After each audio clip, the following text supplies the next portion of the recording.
जैसा कि सबसे पहले नमस्ते, मैं सृष्टि मुखर्जी पुनः अपने मंच the Bihar teacher history maker पे आ गई हूँ। क्योंकि मुझे पढ़ाना है हिस्ट्री, और हिस्ट्री का कैचअप कोर्स का मैं सिलेबस कंप्लीट कर रही हूँ। तो मैंने आपको हिस्ट्री में पिछले दिनों तक कक्षा 7 का चैप्टर 7 पढ़ाया था, जिसमें हमने आपको पढ़ाया था भारत में सामाजिक और सांस्कृतिक विकास कब, तो मध्यकाल में।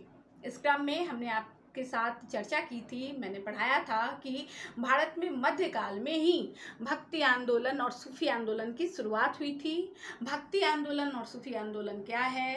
भक्ति, जैसा कि हमने पिछले ही कक्षा में पढ़ा कि जिस समय का हम इतिहास अभी पढ़ रहे हैं वो भारत के मध्यकाल का समय है। तो मध्यकाल का जो समय था वो मूलतः प्रारंभ हो गया था 700 ईस्वी से। तो इसी क्रम में हम बात कर रहे हैं भक्ति संतों की, जिनका शुरुआत भारत में कहा जाता है कि 1200 ईस्वी के आसपास इसकी शुरुआत हो गई थी। ऐसे तो हमारे यहाँ शुरू से ही भगवान पर कर्मकांड हम लोग काम बहुत ज़्यादा ही करते हैं। हिंदू सनातन धर्म में बहुत ज़्यादा ही मान्यताएं हैं ईश्वर की पूजा पाठ को लेकर। मगर ये जो भक्ति आंदोलन हुआ, इसका श्रेय जाता है उस समय के बड़े बड़े साधु महात्माओं पर। कौन थे ये मुख्यतः गुरु थे, जो शिक्षा देते थे और जो बुराई के लिए लोगों से राय विचार करके राजा के पास जाते कि ये गलत हो रहा है, इस पर अंकुश लगाइए और कार्य करिए जिससे समाज एक हो। तो उस समय जो हमारा समाज था, हम लोग जान ही रहे हैं कि हमारा समाज जो था वो 700 ईस्वी से बदल गया। और बदल गया क्यों? क्योंकि 700 ईस्वी से लेकर हमारे बीच में 1000 ईस्वी और भारत में इस बीच में घटनाएं बहुत ज़्यादा हुई, ऐतिहासिक बहुत सारी घटनाएं हुई। और बहुत सारी घटनाओं में एक घटना ये हुई कि उस समय भारत में मध्यकाल में कोई सशक्त हिंदू शासक नहीं था जो अपने देश को अच्छे से चला पाता। तो हमारी निर्भरता बढ़ गई। हमारी निर्भरता किनके ऊपर बढ़ गई? हमारी निर्भरता बढ़ी किनके ऊपर? तो उस जमाने के जो शासक थे, जो सल्तनतकालीन शासक थे, जो उस जमाने के शासक थे, उनका हमारे ऊपर प्रभुत्व बढ़ गया, क्योंकि वो ज़्यादा शक्तिशाली थे और वो उन्होंने अपने समाज की स्थापना कर डाली थी। तो मैं उसी समय की बात आपको बता रही हूँ कि हम आज उस समय जो हिंदुओं में भक्ति आंदोलन की शुरुआत हुई और मुस्लिमों में सूफी आंदोलन की शुरुआत हुई, इसका एक्चुअली मतलब क्या है ये जानना बहुत ज़रूरी है। तो आप ये तो जान ही गए होंगे कि भक्ति आंदोलन हम लोग हिंदू लोग किए थे। क्यों? क्योंकि अपने जाति में जो बुराई थी उसको दूर करने के लिए। बुराई क्या थी? तो हम जो है पूजा पाठ का अधिकार ब्राह्मण अपने हाथों में रखे हुए थे। हमारा कर्म हमारा धर्म होकर विभक्त हो गया था, यानी कर्म ही धर्म है के अंतर्गत हमारे धर्म का विस्तार हो गया। और 4 प्रकार के धर्म हमारे भारत में उस समय विद्यमान थे। तो उस विद्यमान धर्म में जो सबसे उपेक्षित धर्म था, वो लोगों को पूजा पाठ करने का अधिकार नहीं था। देश में बहुत ज़्यादा ही ज्यादतियाँ थी। स्त्रियों की भी स्थिति अच्छी नहीं थी। स्त्रियां हर हमेशा सताई गई है समाज के द्वारा। तो बहुत सारी बुराइयां थी जिसको खत्म करने के लिए भक्ति आंदोलन के साधु संतों ने लोगों को एक किया। तो आज मैं आई हूँ आपके बीच में मैप लेकर। आप लोग ये मैप देख रहे हैं, ये भारत का मैप है, ये जानना बहुत जरूरी है।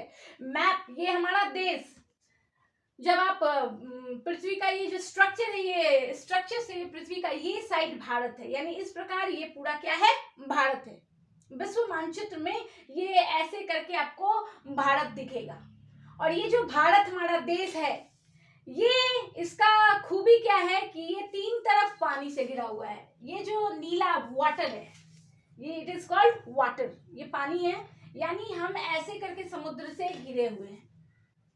मगर ये इलाका जो है ये रूट है। ये क्या है? रूट है, रास्ते हैं, माउंटेन्स है, ये स्नो है, ये रास्ते हैं। स्नो में पहाड़ियों से रास्ते काट के हमारे यहाँ कौन कौन आए थे? तो यहाँ से हमारे यहाँ तुर्क्स आए थे, अफगान आए थे, पठान, अफगान सारे इधर से ही आए थे। तो सबसे पहले भारत में इतिहास अगर पलट के देखिएगा तो बहुत पहले विदेशी आक्रमण भारत में हो गया था। किस समय हुआ था? चंद्रगुप्त मौर्य से पहले कौन आया था? चंद्रगुप्त मौर्य के समय में चंद्रगुप्त मौर्य किसको हराया था? चंद्रगुप्त मौर्य हराया था किसको? सिकंदर के सेना नायक को। और उसके बाद उसने पूरे भारत के क्षेत्र को, नंदों को तो हरा ही था। सिकंदर का सेना नायक सिकंदर भारत विजेता है, उसने बहुत पहले भारत पे चढ़ाई कर दी थी। चंद्रगुप्त मौर्य के समय में जब यहाँ मगध साम्राज्य था विश्व का और भारत का सबसे बड़ा साम्राज्य था, उस समय ही भारत पे पहली चढ़ाई हो गई थी।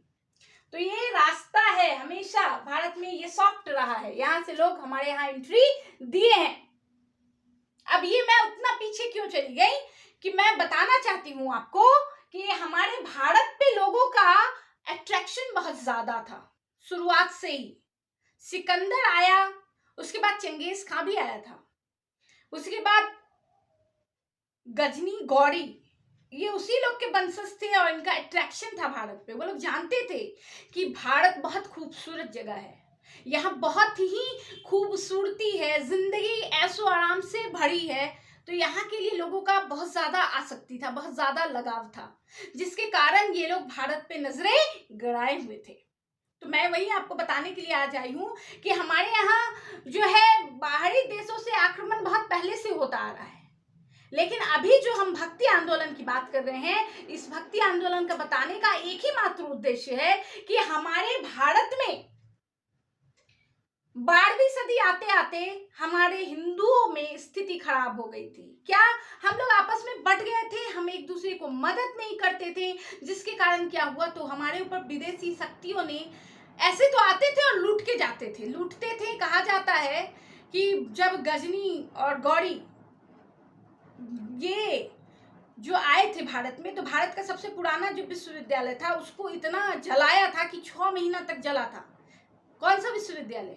नालंदा विश्वविद्यालय। अभी भी अगर वहां जाइएगा तो वहां का आपको बहुत ऐसा भवन मिलेगा जो लगेगा कि काला एकदम आग से जला हुआ है। तो हमारा तो ऐसा प्रसिद्धि था कि हम लोग पढ़ाई लिखाई सब चीज में बहुत शुरू से ही आगे थे, लेकिन कि हमारी कमजोरी क्या थी, हम लोग बहुत ज्यादा भेदभाव करते थे, जिस भेदभाव के कारण क्या हो गया कि हम लोग बहुत ज्यादा पीछे चले गए। तो मैं बता रही हूँ कि 12वीं सदी में जो भक्ति आंदोलन आया, उसका एकमात्र कारण क्या था? उसका एकमात्र कारण था हम हिंदुओं में बहुत ज्यादा तकलीफें बढ़ गई थी और भक्ति के साथ साथ सूफी भी आए। जैसे हम मानते हैं कि भगवान एक होते हैं, भगवान ईश्वर कोई मानव नहीं है, ईश्वर एक शक्ति है जो सूरज, चांद, धरती पे जितने भी अन्य अन्य प्रकार के हमारे जीवन को जीने लायक बनाने के लिए जो परिस्थितियां हैं, वही कहते हैं उसको ईश्वर कहा जाता है। तो इस क्रम में मैंने सोचा कि आपके बीच में मैं क्या लेके जाऊं, मैप लेके जाऊं कि आपको जानकारी हो कि भक्ति आंदोलन भारत में किन किन क्षेत्रों में हुआ। तो आप लोग देख लीजिए, ये भारत का मैप है। ऐसे हम मैप ये बना हुआ है, लेकिन मैप का पोजीशन आप लोग ध्यान दीजिएगा कि ये है, ये नॉर्थ ऊपर की तरफ है, तो नॉर्थ साउथ, और ये ईस्ट वेस्ट। हमारा बिहार यहाँ है ना। ये क्या है, ये आपका ईस्ट है, यहाँ बे ऑफ बंगाल है, ये ईस्ट है, और बे ऑफ बंगाल और ईस्ट, और यहाँ उड़ीसा, ऐसे करके हम लोग ज्वाइंट थे, है ना।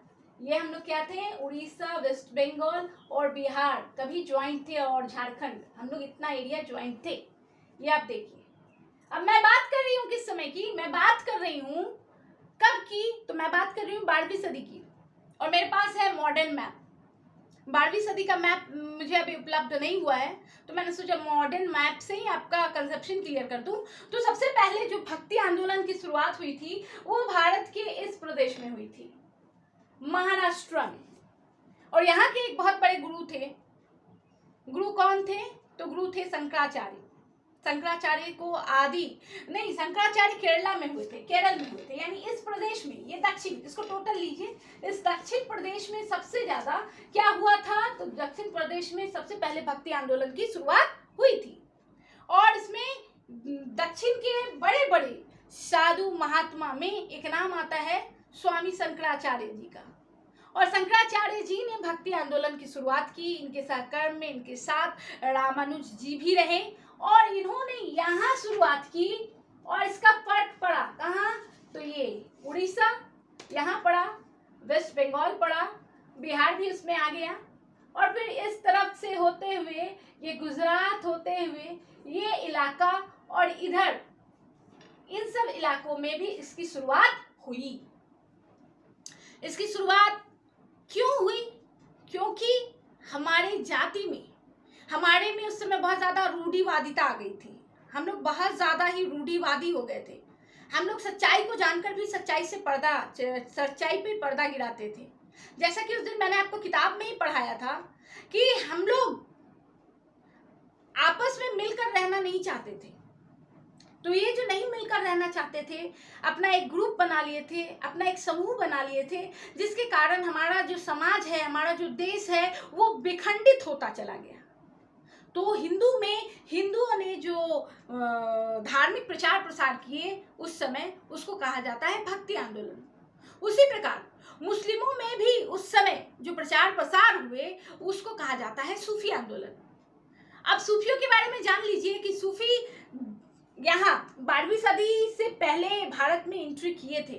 कब किए थे? तो गौरी के साथ सूफी आए थे, जिसके बारे में मैं अगले इसमें बता रही हूँ आपको कि गौरी जो है वो जो आया था तो वो ऐसे ही नहीं आया था, वो किसी साधु महात्मा का पीछा करते हुए, मुस्लिम धर्म के धर्म गुरु का पीछा करते करते करते वो इस जगह एंट्री लिया था। तो इस प्रकार मैं आगे आपको बताऊंगी कि धर्म में हमारी बुराई थी, उस बुराई को दूर करने के लिए भारत में भक्ति आंदोलन की शुरुआत की गई थी, लोगों को एक करने के लिए। ईश्वर एक है, एक ईश्वरवाद का सिद्धांत देने के लिए भारत में भक्ति आंदोलन की शुरुआत की गई थी।